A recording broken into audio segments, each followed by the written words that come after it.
Pendant que les bombes s'abattent sur Londres, que Stalingrad brûle et que les chars foncent vers Berlin, la Suisse, elle, semble calme. Neutre, préservée, loin du fracas des armes. Pourtant, derrière cette façade paisible, un autre conflit fait rage, la guerre de l'ombre, celle des espions. Berne, Genève, Zurich, Lausanne, Bâle.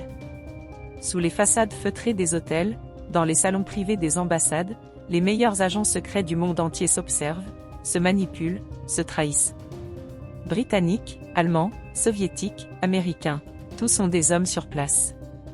La Suisse devient un gigantesque échiquier de l'espionnage, une zone grise où se croisent résistants, traîtres, agents doubles et manipulateurs de l'ombre. Le service de renseignement militaire du Troisième Reich, l'Abwehr, dirigé par l'ambigu amiral Wilhelm Canaris, voit dans la Suisse une opportunité en or. Protégés par le droit diplomatique, les agents allemands opèrent depuis l'ambassade du Reich à Berne, souvent sous couverture de diplomates, de journalistes ou d'hommes d'affaires. Leur mission ? Surveiller les alliés et leur réseau d'influence.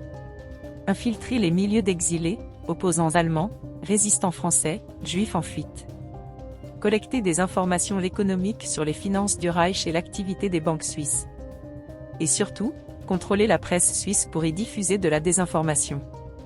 Parmi eux, certains ne jouent pas franc jeu avec le régime nazi.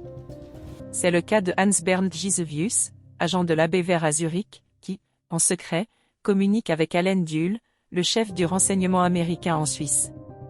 Gisevius transmet des informations cruciales sur les plans allemands, les réseaux de résistance à l'intérieur du Reich et les complots visant à assassiner Hitler, notamment celui du 20 juillet 1944. Canaris lui-même est un homme à double visage, à la tête du renseignement militaire nazi, mais secrètement hostile à Hitler. Il couvre parfois des opérations de sabotage contre le régime. Il utilise la Suisse pour transmettre des messages à Londres par des intermédiaires suisses, via des diplomates norvégiens ou espagnols. Cette ambivalence conduira Canaris à sa perte, il sera exécuté en avril 1945. L'Abwehr est aussi active sur le front de la presse. À Zurich, l'agent Friedrich Schmidl tente de corrompre des journalistes pour orienter les articles contre les Alliés.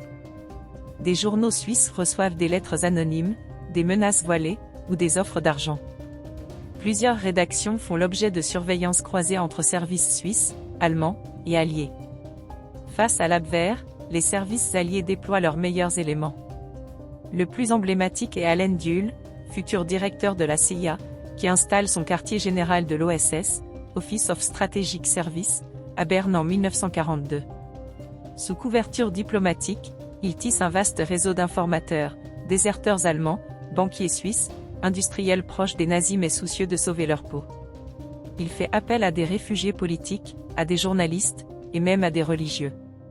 L'un de ses contacts clés est Fritz Kolbe, diplomate allemand anti-nazi, qui transmet des milliers de documents classés secret défense, dont certains détaillent les déploiements de troupes, les noms d'agents allemands à l'étranger, et même les discussions internes d'Hitler. L'OSS, avec l'aide du MI6 britannique, mène également des opérations de propagande noire, de désorganisation des réseaux nazis et de protection des réfugiés politiques. Des faux passeports sont imprimés en Suisse, des réseaux d'évasion sont financés depuis Zurich. Culmination de ces opérations, l'opération Sunrise.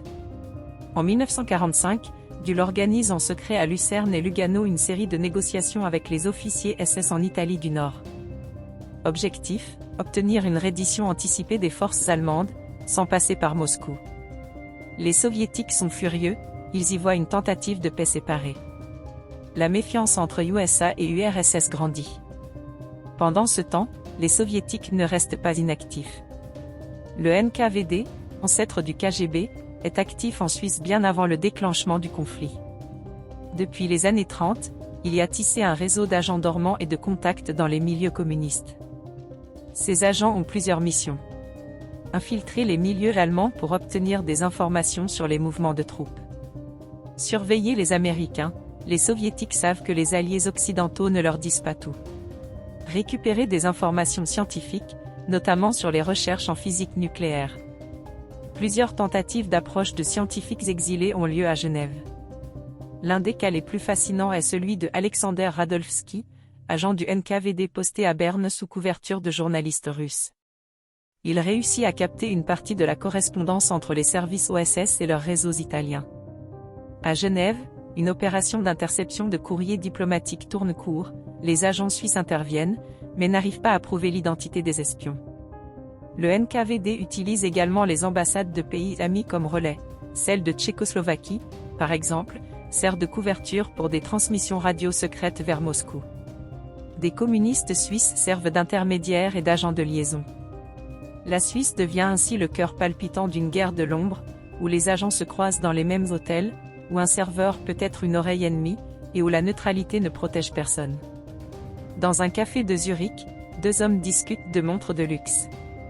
L'un est un diplomate allemand, l'autre un banquier suisse, sauf que le diplomate est un agent du MI6, et le banquier un transfuge soviétique. À l'hôtel Dufour de Lausanne, un serveur observe à travers un miroir sans teint une réunion entre un résistant français et un homme qui se dit représentant d'un gouvernement en exil. 3 jours plus tard, le résistant est arrêté en France, le contact était un agent de la BVR. Les services secrets suisses, bien que dépassés, tentent de surveiller. Des dossiers sont constitués sur près de 15 000 suspects pendant la guerre. Des écoutes sont mises en place, des réunions déjouées. Mais le pays est un carrefour incontrôlable, les espions changent de couverture comme de veste.